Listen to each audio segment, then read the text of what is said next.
Richician.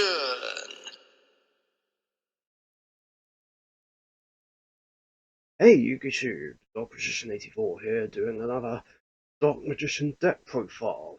This time on Edo Pro. There was a request for a profile to see the build that I played in the tournament the other night, which was kind of awkward because I took that apart and put my normal Dark Magician deck back together. Um, but I have been able to recreate it on Edo Pro, as you can see, so I'm just doing it like this to show you pretty much how I ran it. Oh,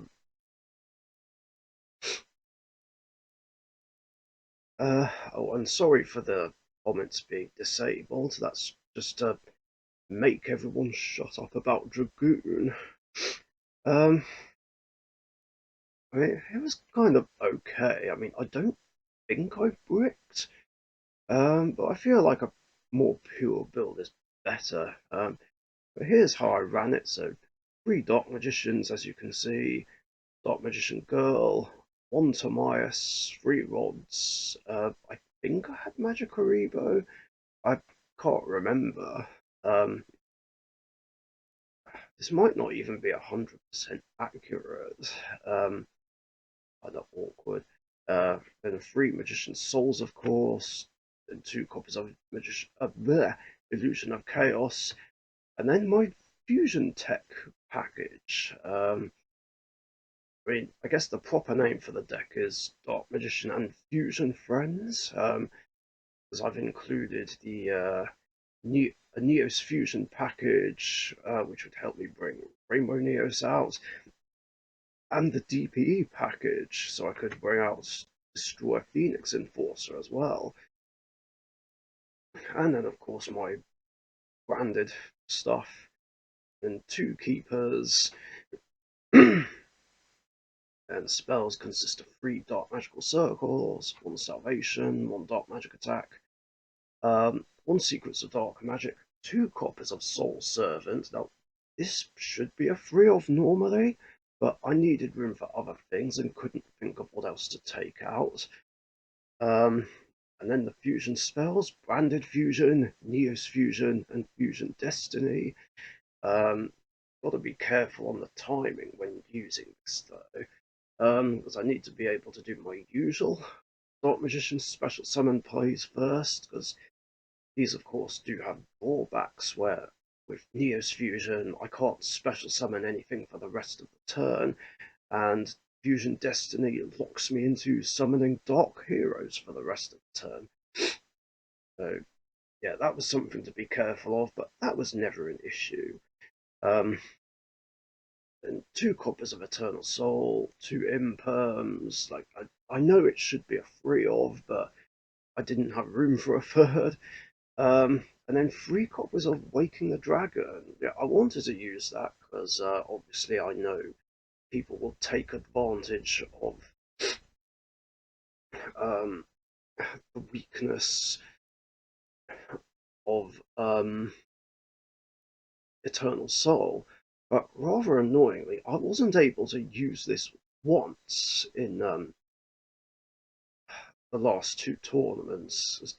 No one played any back row removal, and if anything that did pop my or banish my back row did, it was always Eternal Soul, which was so annoying. Um,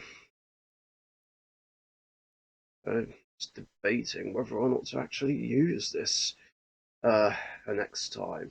Now, this isn't a complete extra deck. There's 2 cards which are actually a couple of Waking the Dragon targets, which I thought would be really cool, which I don't want to reveal just yet, at least not until I can actually use Waking the Dragon. But kept in 1 Dragon Knight, just to make space, Master of Chaos, Amulet Dragon, and both copies of the Dark Magicians. I did drop 1 um, Dragon Knight and Dark Paladin just for the event to make room for everything. Then Albion, obviously that's there to help me bring out Dragon Knight.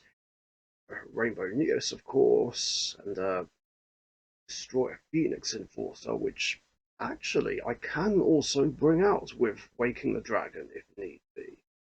Um, yeah, it was kind of annoying that I only got this out once throughout the whole tournament, but even then it got countered, even though I could have played around the countering, which was Predaplant Dracostopelia. I just didn't think. Um, it was just another annoying brain fart. As I said in the tournament report, if I'd uh, changed DPE to the Dracostopelia and popped something, it would have changed everything. Um, I really hate it when I make misplays that cost me the game. Um, I mean, to be fair, it was a long night, and yeah, there was just so much excitement over using Penguin Night. Um, well, that's my excuse anyway. Along with the fact that I hadn't used DP for a while. Um, and then some others, which I guess I can technically summon uh, off Secrets of Dark Magic and Fallen, but they're, well, they're just my super poly targets, which I said I had. Uh, Predaplant Trip, like I still don't know how the hell you say this. Was it Trif Trifoverturn? Is that what it's called? Look, I'm just gonna call it Trip still, because like I don't know how the hell you say his name. Starving Venom Fusion Dragon, of course, and my own Dracostopelia. Um, good stuff. And here's two of my Waking the Dragon targets, which I'm happy to show you. Blue Eyes Alternative Ultimate Dragon and Raid Raptor Ultimate Falcon. Was yeah, not much can overcome these cards. I mean, Ultimate Falcon, of course, best Waking the Dragon target. Like I said, there are two other Waking the Dragon targets I did have, but yeah, again, I want to keep it a secret for now. Yeah, whether or not I'll get to use them is another story. Um, I guess I might as well show the side deck I have. Um, now, this doesn't mean I'm going to use the same side deck this time. I might have to change it a bit so that no one can counter my countering. But I had Godala, the Mystery Dust Kaiju, the only Kaiju I had to get rid of negates, and the Wind Barrier statue. In case I got pitted against Flunderies. Because obviously this is the only one that could be summoned under the Wind Barrier statue. Um, and I'm pretty sure it was Chris Reinhardt who suggested this to me, I think. But, uh, thanks for the idea. It's a good shout. Um, yeah, barrier statues are just toxic, though. I mean, this might be an unpopular opinion, but I think all the barrier statues should be banned. Yeah, because they just stop anyone from being able to play, and it's just infuriating, especially if there's two different ones on the field. Um, and of course, the MVP, Penguin Knight. Yeah, this is the funny card I wanted to use against Shizu Tears and troll the best deck of the format, even if I don't win the match. Like that was just great. And well, one of those copies was one of my very first cards, which I've had for 19 years, and it's nice to see it played again. The other two I bought off eBay the other day. Um, Now, Neko Main King was also suggested, but I already had Neko Main King. I do own 3 copies, and that is 3 copies of the original print from Magician's Force. So yeah, I did have that, but I just chose not to side it in. I wanted to use the Penguin Knight more, and I thought Super Poly would help more, but I didn't draw into it, which was annoying. I'll get to that in a minute. Called by the Grave. Yeah, that's there to stop a few things. I think I had Called by the Grave, but yeah, that's there to stop a few things. Yeah, Ash Blossom, um, any Tears monsters, I guess. Um,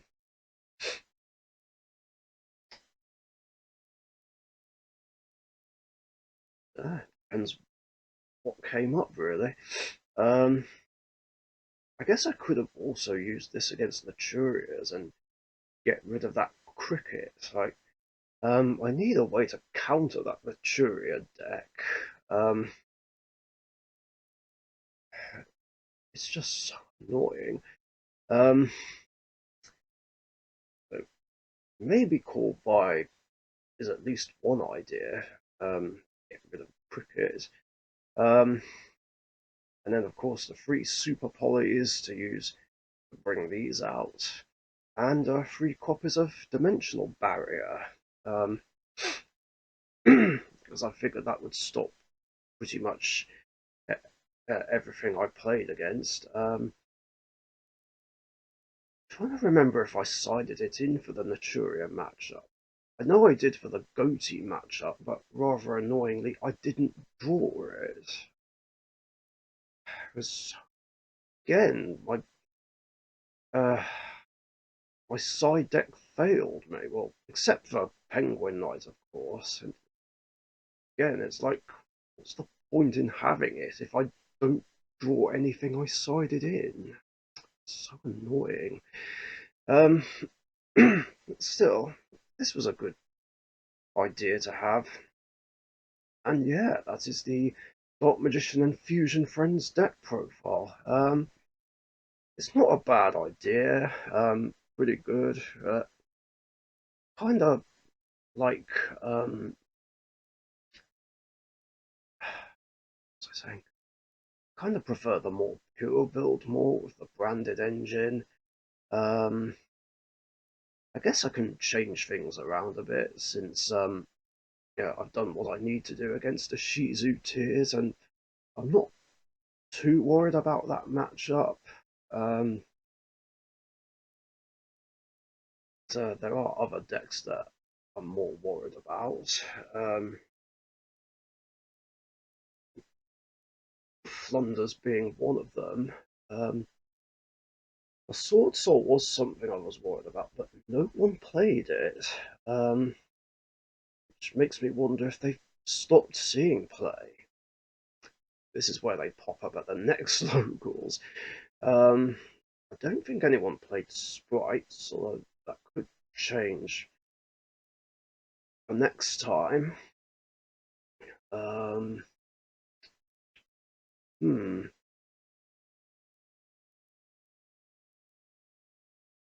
Uh, uh, and then, of course, there's Endymion if the matchup comes up. Um, yeah, there's just so many tough decks to worry about, and I need something that can deal with them all. Um, and of course, I need a way to stop all these banishing cards, like the Bestials, Goatees. Um, but yeah, so far, Ghost Bell um, was suggested to me as a way to stop Bestials. Um, so I'll make sure I have her on hand for next time. Um, and she's also handy for stopping Call by the Grave, obviously. Um, but yeah, That's basically it. I might just use this deck in the next series of the Dark Magician deck Grand Championship, I think. That might be fun to play in there. Um, yeah, that's something I'm going to do like at the start of the year, followed by Series 8 of the Dark Magician's deck Grand Championship. Anyway, hope you enjoyed this profile. Thank you for watching. Stay safe, and I'll catch you guys later. See ya. Thank you very much for watching. Be sure to subscribe to the Dark Richician YouTube channel.